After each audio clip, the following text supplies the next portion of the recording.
Good morning. I'm Debbie Cafazzo, part of your Board of Trustees for TUUC. As we begin our gathering, I respectfully acknowledge that I'm speaking to you today from occupied Puyallup ancestral land. I pay respect to elders, past and present, and extend that respect to their descendants and all Indigenous people. We welcome all who join us with a longing for community, hope for peace, and those who are seeking justice. We're a diverse congregation that encourages everyone who comes through our doors to find their own truth and belief. We invite all to join us in a search for meaning and community, guided by reason, respect for each other, and love. Wonderful thing about this virtual platform is that we have an opportunity to welcome guests outside of our geographic area. So a special welcome to our new friends and our returning friends from near and far away. I invite you to follow us on Facebook and Twitter. Links to the video version of this service will be posted there this week, as well as on our website. You can find all our program announcements this week in the e-news and also listed on our church calendar, but here are just a few of the highlights. Following worship service today at 11:30, children are invited to Kids Chapel with Nancy Slocum, our Director of Religious Exploration for Children and Youth. Today at noon, you can join us for Stewardship in You, a small group structured reflection and dialogue on pledging and stewardship at TUUC. As part of this year's pledge drive, this is an opportunity to come together in conversation and reflect what our stewardship means to our UU community. If you can't join us today, there will be another opportunity next Sunday, March 28th at noon. And I'll add a reminder here, please remember to turn in your pledge forms, either online on our website or on paper using the form you should have received in the mail. You'll learn how much we've raised so far later in today's service. And we have some wonderful news to share today. The Tacoma Pierce County Safe Parking Network has approved our application to participate in the Safe Parking Lot program. The network has also approved our request for grant funding that will cover our expenses at least through the end of April. This Wednesday evening at 7 o'clock, Reverend Linda continues conversations about widening the circle. That's the report from the UUA Commission on Institutional Change. Some of the findings and recommendations of the report will be part of the discussion, and we'll also consider how to adopt some of those recommendations for ongoing work toward creating a more inclusive congregation. You can see the e-news or church calendar event listing for a list of readings that will be covered each week and for a link to the full report. And again, links to all of our programs can be found in the weekly e-news and on our church calendar, of course. Thanks for your ongoing financial support. And again, you'll be hearing more about that later today. So let's gather in worship. Good morning, friends. It's good to be together this morning. Our opening words are from Nathan Ryan. They've been adapted slightly. Just for now, just for this time, let's make where you are, where we are, a sanctuary. Take a moment now and set down whatever is weighing upon you this week. Let it fall away and be gone. Whatever you have been carrying that is keeping you distracted or caught up in shame or guilt or hopelessness, leave it behind.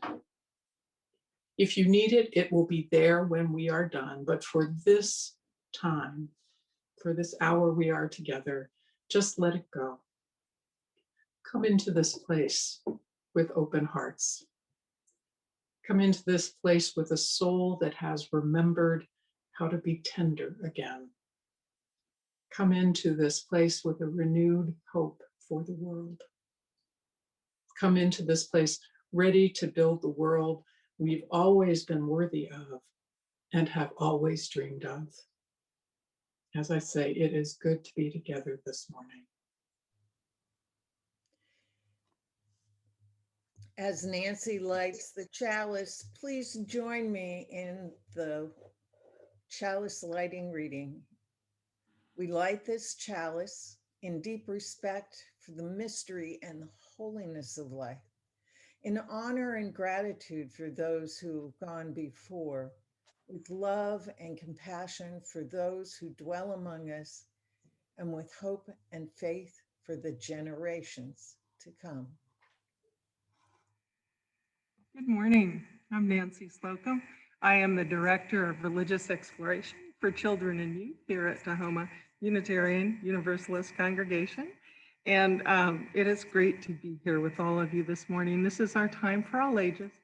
We invite kids typically to come forward to be close to me, but you're all at home, but come close to your computer speakers so we can chat together. It's nice to have young people with us on Sunday morning.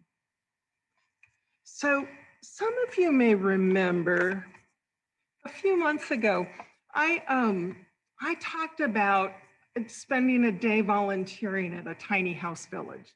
The tiny house village is a group of tiny houses, really small little houses that are meant to be a place for people to be able, a safe place for them to live while they are looking, if they're homeless and they're looking for a more permanent home. This gives them a place to be in community, to be with people who can help them kind of get on the path to finding a home and getting their life stabilized. And it just gives them a great place to be while they're working towards finding a permanent home.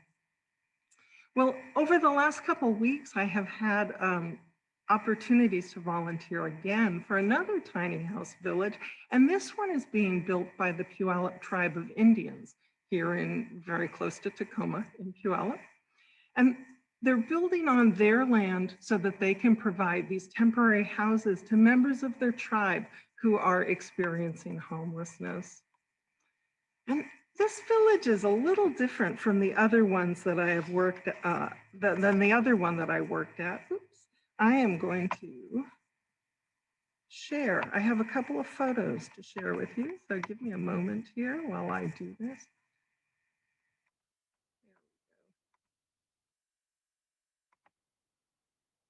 All right, here we go. So this is the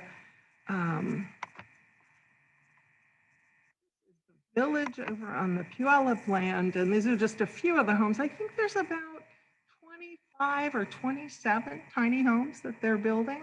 And you can see these are set up differently. If you recall the pictures I showed before that were set up in rows, the Puyallup felt that it was culturally more appropriate to set up in a circle.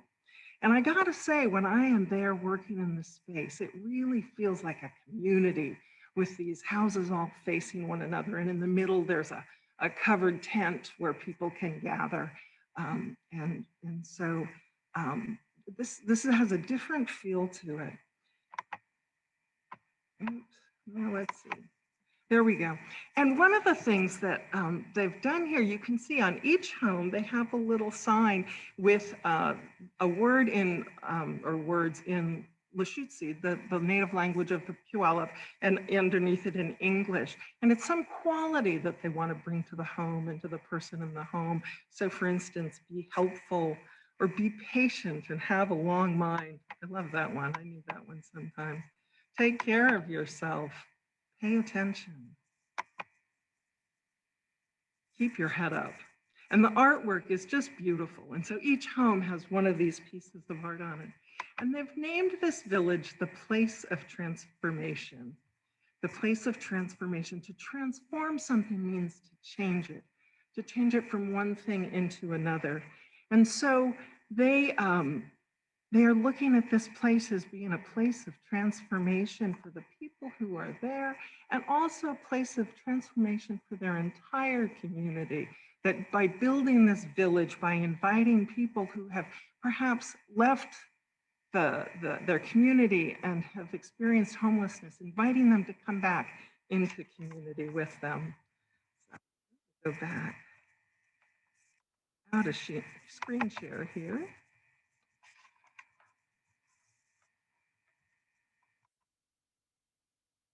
All right. So those are just a few pictures, and from the work that I was doing, I was painting and I was putting together shelving units, just helping them get ready again for their opening. So one of the things that they did about a week and a half ago was that they had a ribbon cutting ceremony to open up the village. And I was able to watch the ribbon cutting ceremony on Zoom. So that was a really special experience for me. Do you know what a ribbon cutting is? Yeah, sometimes they'll have a grand opening of a store or some business, and they'll put a ribbon across the door and then cut the ribbon as a kind of a way to open up the doorway to let people in. One of the cool things at the Puyallup ribbon cutting ceremony was that they made a ribbon, they wove a ribbon out of cedar bark, and that was the ribbon that they used to cut for their ceremony.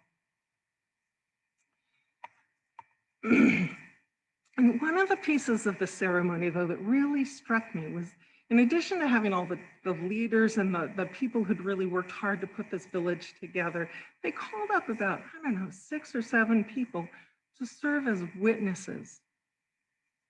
To witness something means to watch something, to experience it, to pay attention to it.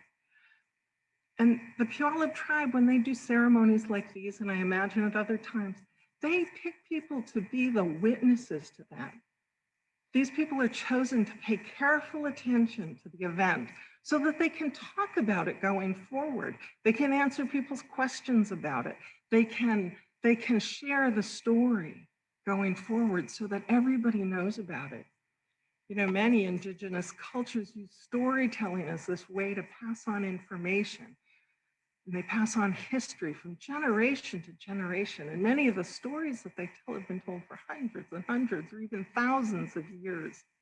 So the witnesses were asked to share the ribbon cutting story, that this is an important enough event in their community. They wanted to make sure that that story got told into the future.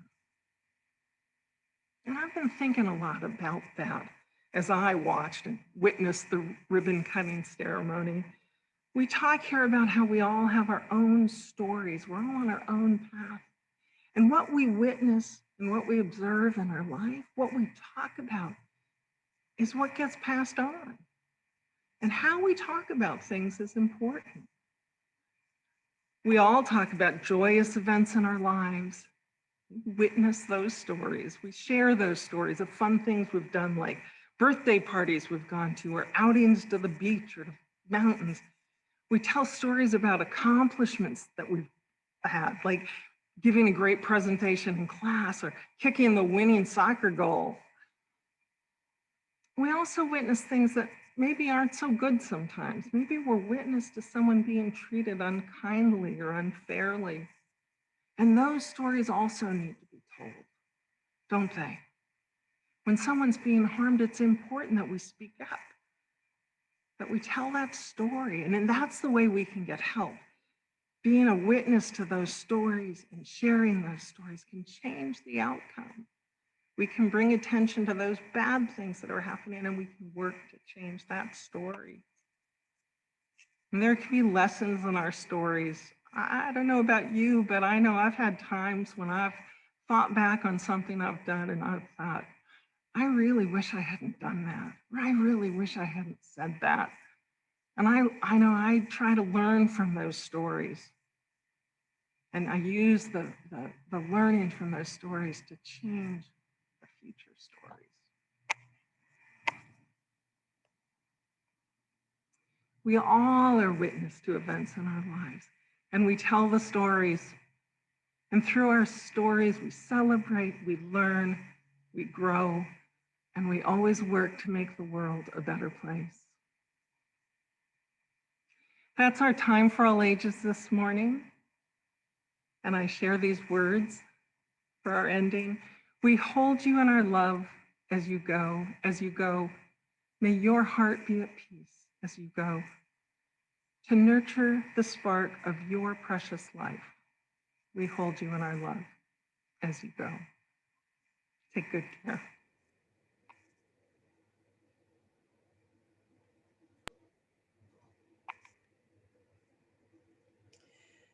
At this time, we come together and we give our gifts as we can to help support this community that means so much to us.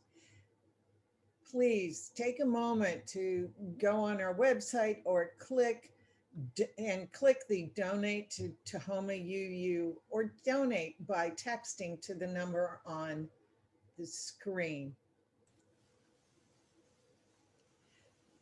Our generosity is what makes a difference. So let's dedicate ourselves and our offerings by following with me in our dedication reading. We dedicate ourselves and our offerings to the work of this congregation. We're weaving a tapestry of love we call community, both within and beyond these walls.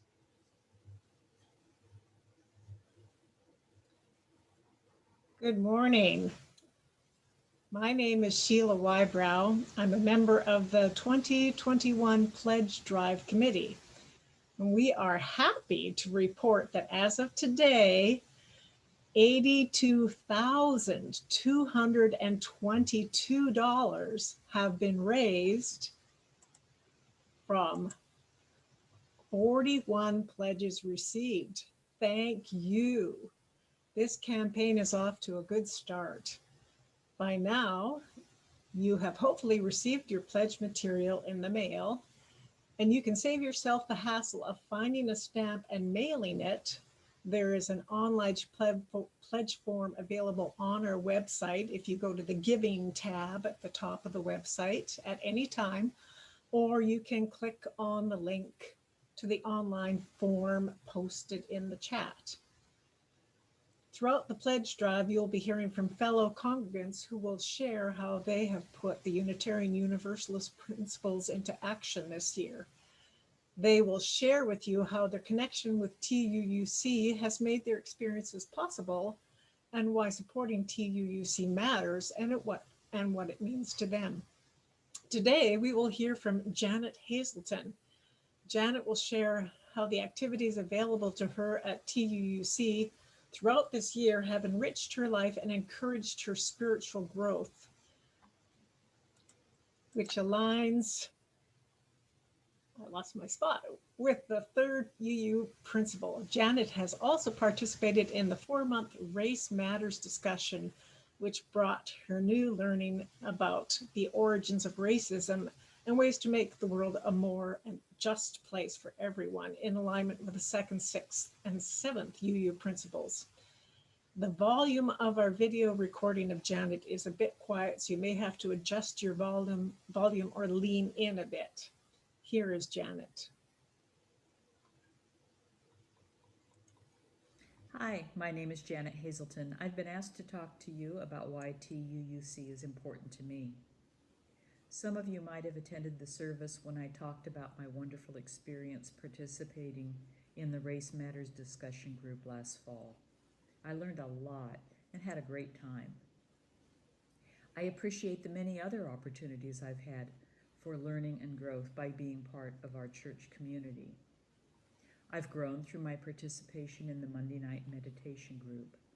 I've grown through my participation in the UU Mystics group.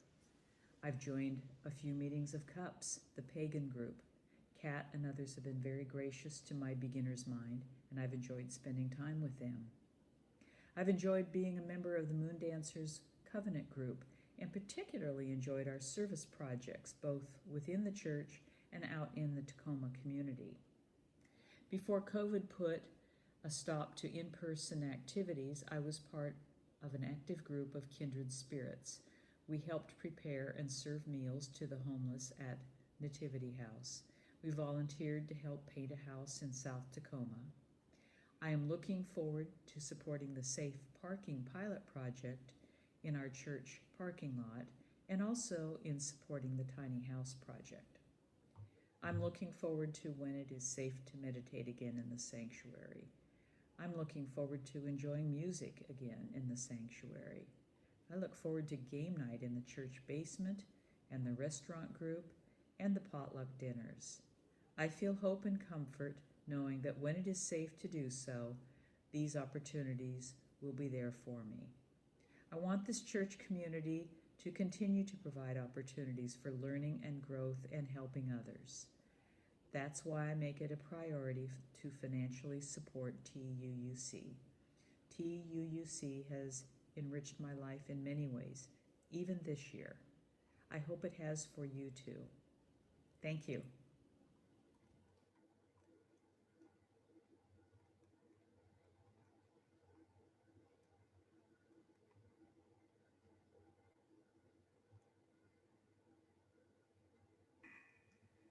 Linda, you're muted.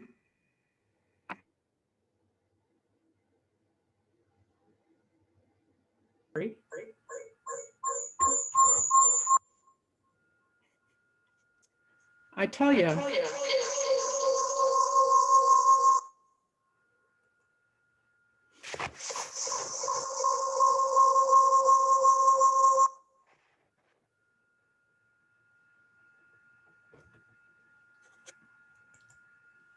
Is that better?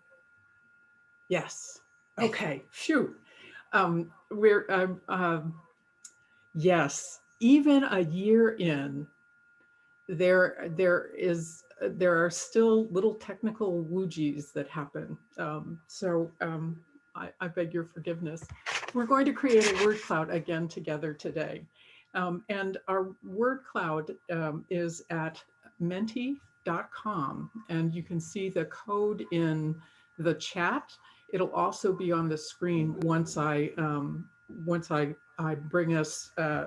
that up to you. I invite you to enter words that let us know where you have found meaning in our community. And to do that, I will be screen sharing in a moment. So just give me a moment and we'll be there.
You can continue to add what you need to on the Menti as you wish. But we're going to carry on with the service. It's time when we pause for meditation and reflection, a time for stillness with ourselves. It's been a year and then some. And this week has been a difficult one for those of us who care about gun violence and who care about damage to marginalized communities with the events in Atlanta. And of course, more events that have happened through the course of this year, through the decades and generations. And so I want to invite us to find some hope, perhaps, in a song that was written by my colleague, Dan Schatz, which is Carry the Flame. It's a song he wrote and performs, and it is soothing, and it is uplifting, and it is nourishing. So I invite you to settle in as we hear Dan's words, Dan's music that he offers to us as a gift, a free gift of comfort and care and renewal. Let us pause together and hear this music.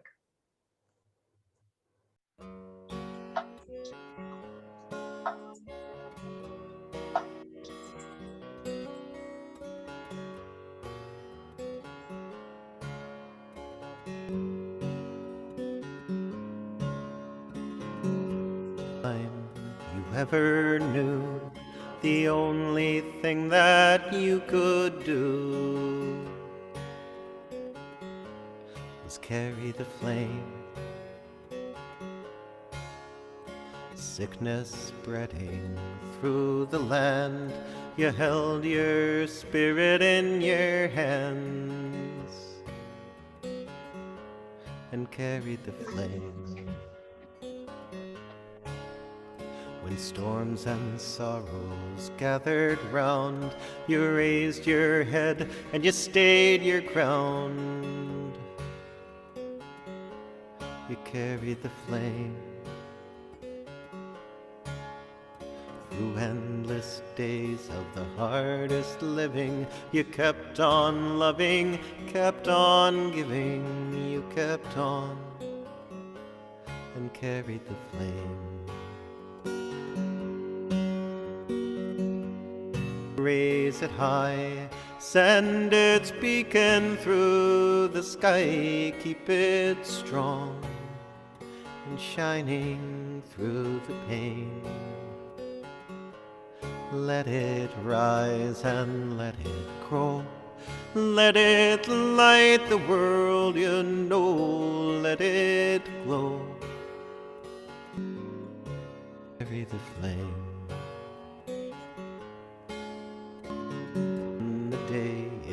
Done at last, we take on the spark you've passed. The flame from hand to hand, we send it on, the kindling hope of a rising dawn. In us all, we carry the flame. Carry the flame, raise it high, send its beacon through the sky, keep it strong and shining through the pain. Let it rise and let it grow, let it light the world, you know, let it glow. Carry the flame. We are nurses, doctors, teachers, we are children, parents, preachers, and we all carry the flame.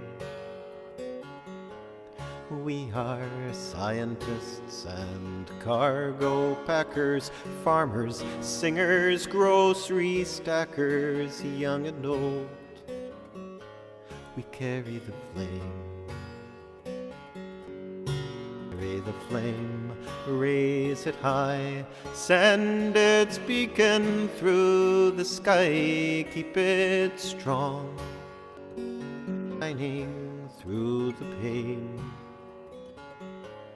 Let it rise and let it grow, let it light the world, you know, let it glow. Carry the flame, let it glow, carry the flame. The reading this morning is an excerpt from Braiding Sweetgrass, Indigenous Wisdom, Scientific Knowledge, and the Teaching of Plants by Robin Wall Kimmerer. On one side of the world were people whose relationship with the living world was shaped by Sky Woman, who created a garden for the well-being of all. On the other side was a woman with a garden and a tree. But for tasting its fruit, she was banished from the garden, and the gates clanged shut behind her. That mother of men was made to wander the wilderness and earn her bread by the sweat of her brow, not by filling her mouth with the sweet, juicy fruits that bend the branches low. In order to eat, she was instructed to subdue the wilderness to which she was cast. Same species, same earth, different stories. Like creation stories everywhere, cosmologies are a source of identity and orientation to the world. They tell us who we are. We are inevitably shaped by them, no matter how distant they may be from our consciousness. One story leads to the generous embrace of the living world, the other to banishment. One woman is our ancestral gardener, a co-creator of the good green world that would be the home of her descendants.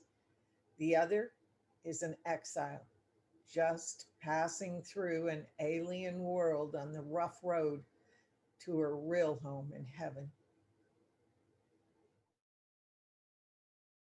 A month or so ago, I was scrolling around on social media and saw something that really surprised me. I've learned that not everyone calls a pie chart a pie chart. Who knew, right? Apparently in France, when you see one of those circular representations of some sort of set of numbers that look to be cut into wedges, they call it a camembert, a round piece of cheese. In Portugal, you'd call it a pizza graph. I can get on board with that. In some languages and countries, it's a cake chart. And until I had stumbled upon that, it never occurred to me to think that there were different things that you would call that kind of graph in other countries. I just assumed that everyone would call it pie. Don't you? Now, these are the kinds of rabbit holes that ministers can fall into when they are not careful.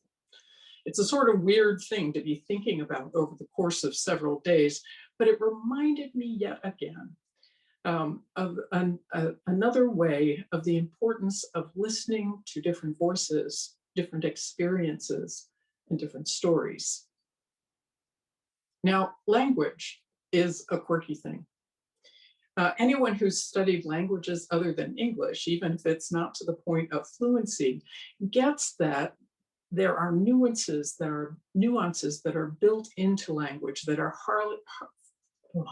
hard to fully grasp sometimes. And indeed, there are some words that are nearly impossible to translate from one language to another. there's a nuance or an implication that isn't easy to communicate, but a native speaker would just simply know what that was. Now, for example, in English, there's the order of adjectives. Have you noticed this? We all know what the order of I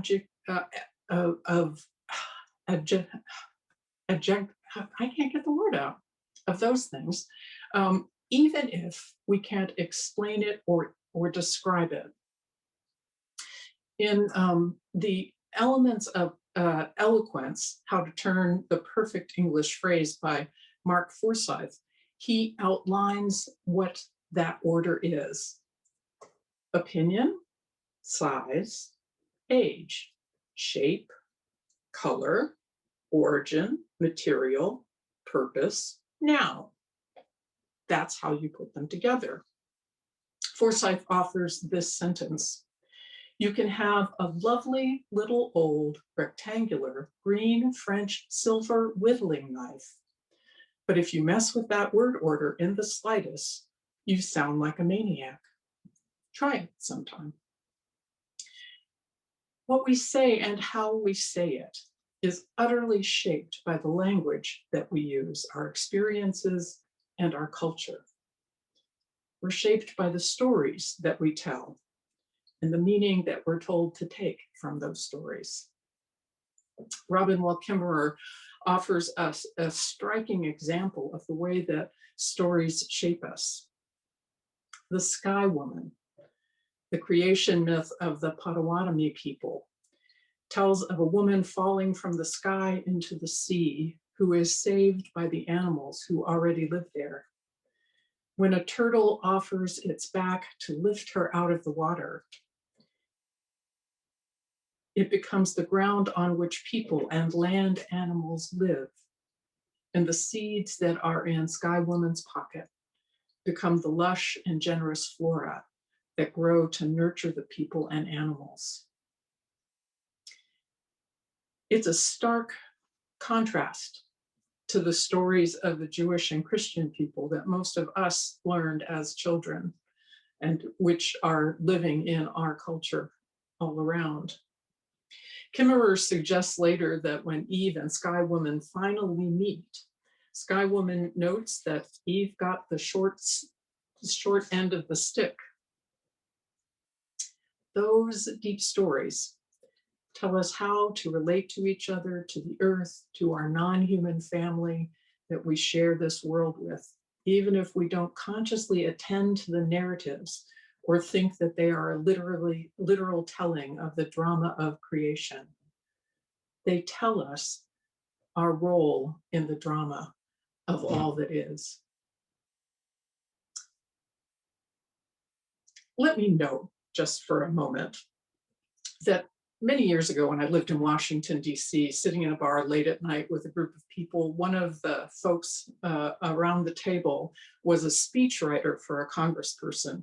And she was having a hard time getting started, she told us, on one of her speeches. And she wound up quoting Alice in Wonderland. And she said to us, you know, I always know I'm in trouble when I go to Alice in Wonderland. I'm going to take that kind of step myself right now and quote to you from a movie that my family has used for, probably a decade now as one of our comfort movies. You know, like you have comfort food, we have comfort movies. And the one that I'm going to quote from is Galaxy Quest. It's a loving, if you haven't seen it before, it's a loving poke at Star Trek and its followers.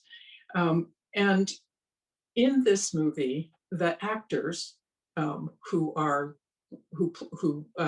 from the television program, the fantasy television program, Galaxy Quest, the actors are recruited by aliens from a far distant corner of the universe. The aliens need to be saved from a horrible fate. And they invite, yes, never give up, never surrender. Thank you, Thomas. cast members are invited to save them. They have seen episodes which they believe are historical documents and have recreated the Protector, their ship.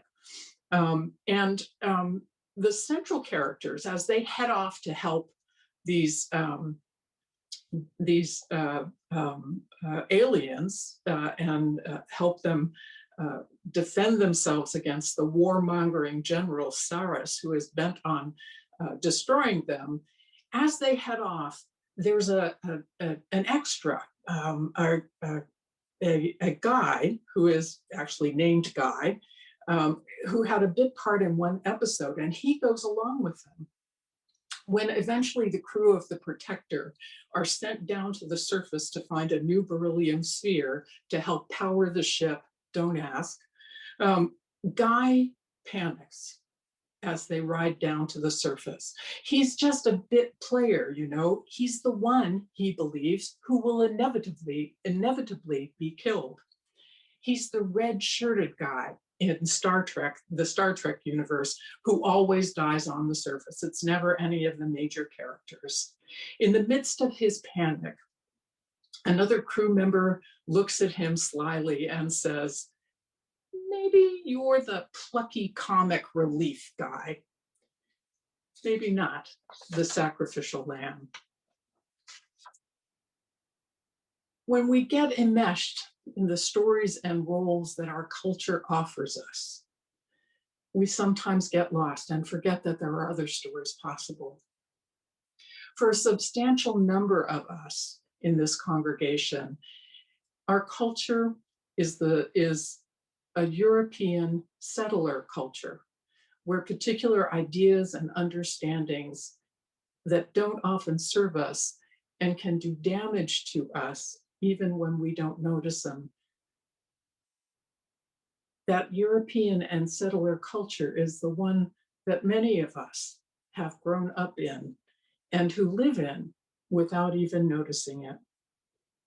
It's one of the reasons that I'm purposefully and carefully seeking out thinkers and storytellers and artists who are outside the dominant culture to see what I'm missing, to see if I can open up things that are hidden in my limited view of the world. I'm very curious about what I might learn. Last week, I listened to a conversation with Dr. Chanda Prescott-Weinstein on the publication day of her book, The Disordered Chaos, A Journey into Dark Matter, Space-Time and Dreams Deferred. Dr. Prescott-Weinstein describes herself as a Black agender woman whose heritage also includes her Judaism. She's a particle physicist and cosmologist, and she talked some about her experience of studying science. And of course, we think of science as being, kind of a pure thing, especially things like physics, something that's pure and unsullied by human culture. She noted, however, in particular, the common assumption that is made when people are teaching about neutrons. She said students are always assured that understanding neutrons will not be an intuitive thing. This is what they tell students every time. They will be perplexing and hard to understand. And then it is revealed. Neutrons are both a particle and a wave. She recounts a conversation about this assumption with a British drag queen who simply asked, not intuitive for who? That makes complete intuitive sense to me. Dr. Prescott-Weinstein notes in the introduction to her book, I used to think that physics was just physics, separate from people. I thought that we could talk about particles without talking about people. I was wrong.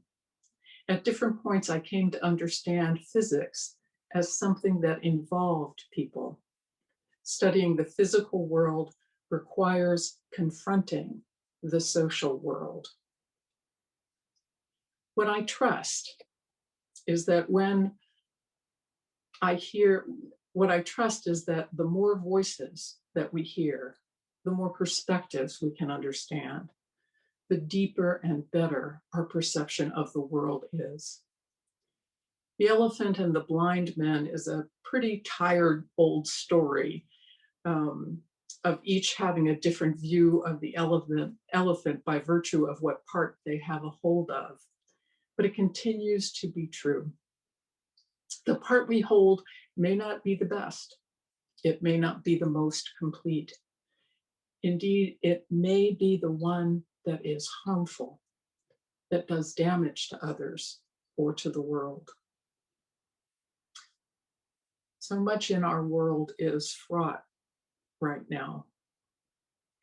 I think what will help us through this fraught time that feels chaotic and dangerous is curiosity and seeking out the voices and visions that come from the margins of our community, recovering indigenous wisdom in the language of plants and ecosystems, allowing Sky Woman to guide us into deeper relationship with all that surrounds us. That can help heal the earth, can help heal relationships, can connect us to one another more deeply. Hearing the voices of the dispossessed, the homeless, the voices that are dismissed can open us to wider understanding, to more nuance, to more possibility.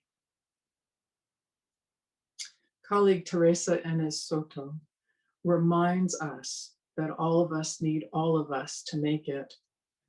We need the visions and the values, the stories and the histories of diverse communities to find our way to a more sustainable and peaceable world. Let us shift the story intentionally, with purpose, opening hearts and minds. Only then will we find a new future, one that is better than we can imagine on our own. Let us seek it with love, with compassion, and with hope. So may it be. Amen.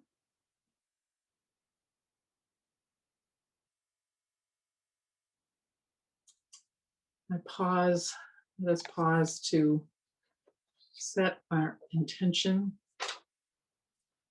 If there has been something today in the music or the words, in the moments of connection, I invite you to set an intention for how you will carry it out into the world.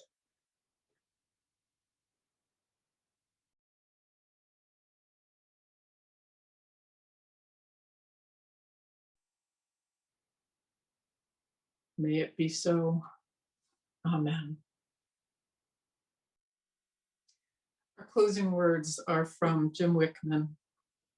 May our faith sustain us, our hope inspire us, and our love surround us as we go our separate ways, knowing that we will gather again in this beloved community. Amen. As Nancy extinguishes the flame and we extinguish our chalices in our various homes, please join the words that are printed in the chat. We extinguish this flame, but not the light of truth, the warmth of community, or the fire of commitment. These we carry in our hearts until we are together again. And now Asher will sing our closing blessing song. You, I receive, to you I give, together we share, and of this we live. From you I receive,